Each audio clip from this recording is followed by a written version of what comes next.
भारतीय सेना की बहादुरी के किस्से जितने हैरत अंगेज होते हैं और प्रेरणादायक होते हैं, उतने ही दिलचस्प भी होते हैं।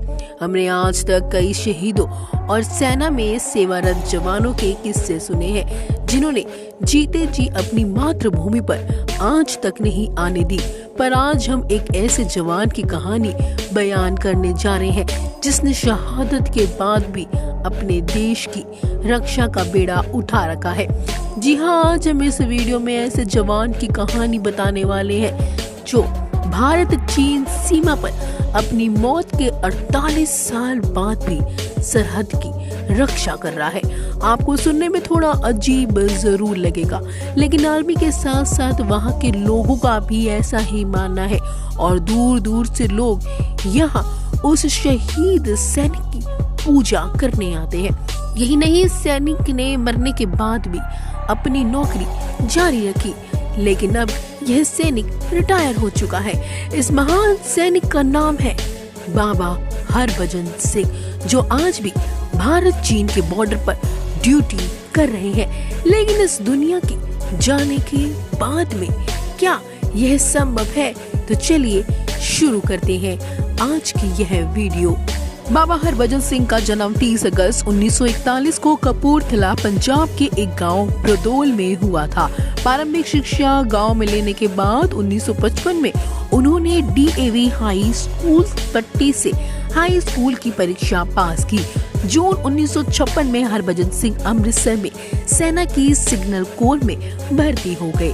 30 जून 1965 को उनको कमीशन प्रदान किया गया और वो 14 राजपूत रेजिमेंट में तैनात कर लिए गए। 1965 में भारत पाक युद्ध में उन्होंने अद्भुत काम किया और उनका ट्रांसफर 18 राजपूत रेजिमेंट में कर दिया गया। ऐसा कहा जाता है कि आज भी भारत चीन की सीमा की कठोर ऊंचाइयों पर भारतीय सेना तैनात रहती है। चीन की चतुराई के बावजूद सैनिक सरहद की सुरक्षा को लेकर हमेशा आश्वस्त रहते हैं। लाख मुश्किलें आए, लेकिन यहाँ कोई भारतीय सेना का बाल भी बांका नहीं कर सकता, क्योंकि यहाँ सैकड़ों सैनिकों के साथ एक ऐसा सैनिक भी तैनात रहता है जो दिखता नहीं है पर मौजूद रहता है। वो है बाबा हरभजन सिंह। हरभजन सिंह से बाबा हरभजन सिंह बनने की कहानी के बीच में एक ऐसा मोड़ है, जिसके अंदर कहा जाता है कि भारतीय सेना को लगा था कि हरभजन सिंह अपनी ड्यूटी से बचने के लिए भाग निकले। साल 1968 में कैप्टन हरभजन सिंह 13वीं पंजाब रेजिमेंट के साथ पूर्वी सिक्किम में तैनात थे। 4 अक्टूबर 1968 को खच्चरों का काफिला ले जाते वक्त पूर्वी सिक्किम के नाथुला के पास उनका पांव फिसल गया और घाटी में गिरने से उनकी मृत्यु हो गई। पानी का तेज बहाव उनके शरीर को बहाकर 2 किलोमीटर दूर ले गया। सेना को लगा कि हरभजन अपनी ड्यूटी से बचने के लिए भाग निकला, लेकिन ऐसा कहा जाता है कि बाबा हरभजन सिंह ने खुद अपने साथी के सपने में आकर बताया था कि उनका मृतक शरीर कहां पर है। जी हाँ, बिल्कुल सही सुना आपने। बाबा हरभजन सिंह ने अपने साथी सिपाही प्रीतम सिंह को सपने में आकर अपनी मौत और उनका शरीर कहां पर है इसकी जानकारी दी थी। सुबह उठते ही जब सैनिकों ने तलाश की, हरभजन सिंह का शव और राइफल वहीं से बरामद हुए, उन्होंने जहां पर सपने में बताया था।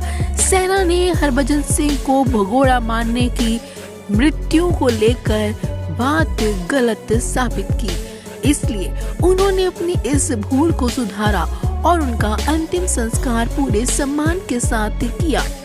और इसके बाद हरभजन सिंह के बंकर को एक मंदिर के रूप में बदल दिया।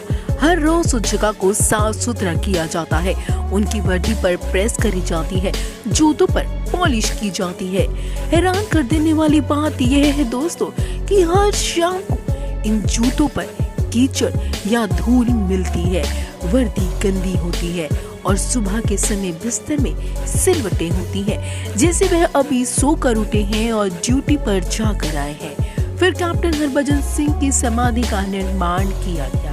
आज यहाँ दूर दूर से लोग दर्शन के लिए आते हैं। सेना के जवानों सहित यहाँ से गुजरने वाला हर व्यक्ति बाबा हरभजन सिंह की समाधि पर रुकता है और उनका आशीर्वाद लेकर ही आगे बढ़ता है। शुरू में तो सपने की बात को सम्मान कर किसी ने इतना ध्यान नहीं दिया, लेकिन फिर बाद में साथी सैनिकों के साथ कुछ ऐसा होने लगा जो बहुत ही अजीब था।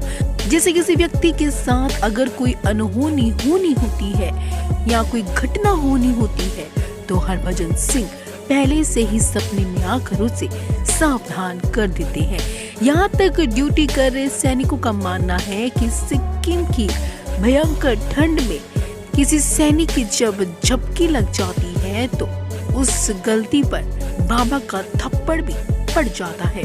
इतना ही नहीं दोस्तों कि सिर्फ भारतीय सैनिकों को ही हरभजन सिंह के होने का एहसास बॉर्डर पे हुआ, बल्कि कई सैनिक भी हैं जो चीन के हैं।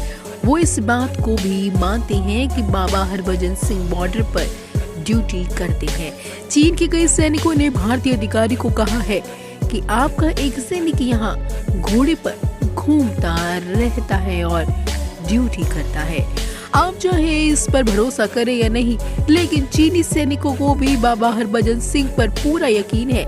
इसलिए भारत और चीन के बीच होने वाले हर फ्लैग मीटिंग में बाबा हरभजन सिंह के नाम की खाली कुर्सी आज भी लगाई जाती है ताकि वो मीटिंग अटेंड कर सके।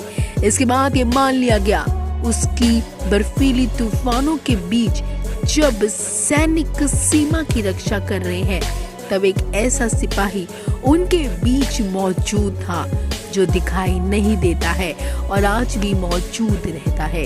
धीरे धीरे वो आत्मा बाबा हरभजन सिंह के रूप में बदल गई। इसके बाद वही खाली पड़े एक पंकर का मंदिर बना दिया गया।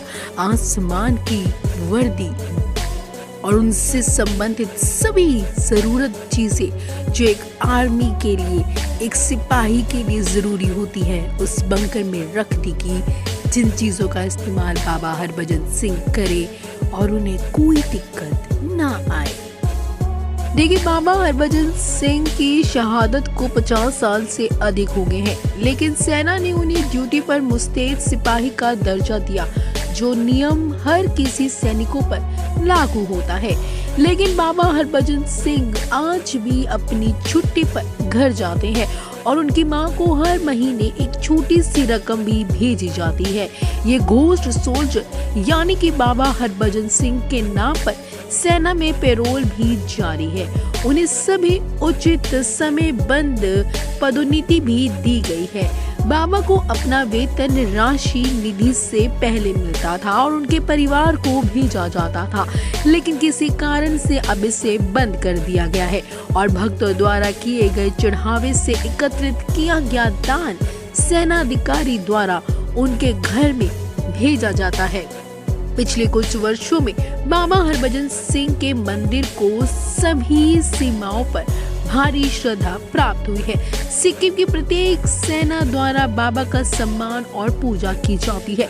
उनका मानना है कि बाबा घाटी में दुर्घटना होने से पहले ही इसकी भविष्यवाणी कर देंगे। भले ही यह अजीब लगे, लेकिन यह सच है कि भारतीय सेना आज भी इस सैनिक को उसी तरह का सम्मान देती है। भारतीय सेना बाबा हरभजन सिंह को भारत चीन के बीच होने वाले हर फ्लैग मीटिंग में शामिल किया करती थी। उस मीटिंग में उनके नाम की एक कुर्सी खाली रखी जाती थी। बाबा हरभजन सिंह को उनकी छुट्टी पर गांव भी भेजा जाता था और 3 सैनिकों के साथ उनका सारा सामान उनके गांव भेजा जाता था। जब उनकी छुट्टी के 2 महीने पूरे हो जाते थे, फिर सैनिकों को वहां भेजकर उन्हें वापस सिक्किम बुला लिया जाता था। जिन 2 महीनों पर वह छुट्टी पर रहते थे दोस्तों, उस समय क्या आप जानते हैं, पूरा बॉर्डर हाई अलर्ट पर रहता था, क्योंकि उस वक्त सैनिकों को बाबा हरभजन सिंह की मदद नहीं मिल पाती थी। सीमा पर तैनात जवान हाई अलर्ट पर रहते थे। 2006 में बाबा हरभजन सिंह को रिटायर कर दिया गया और उसके बाद कहा गया बाबा यही बंकर में रहते हैं और देश की आज भी सुरक्षा करते हैं। भारतीय सैनिकों में बाबा हरभजन सिंह के साथ एक मान्यता जुड़ गई है। भारतीय सेना के जवान अपनी ड्यूटी पर जाने के दौरान बाबा के मंदिर में मत्था टेकने जरूर आते हैं। ऐसा माना जाता है कि बाबा हरभजन सिंह जिले स्तर पर नाथुला दर्रे तक भारतीय सीमा की रक्षा करते हैं।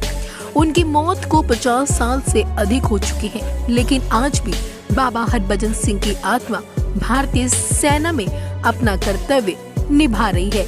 बाबा हरभजन सिंह को नाथुला का हीरो भी कहा जाता है और ये घोस्ट सोल्जर यानी कि बाबा हरभजन सिंह आज भी अपना कर्तव्य निभा रहे हैं।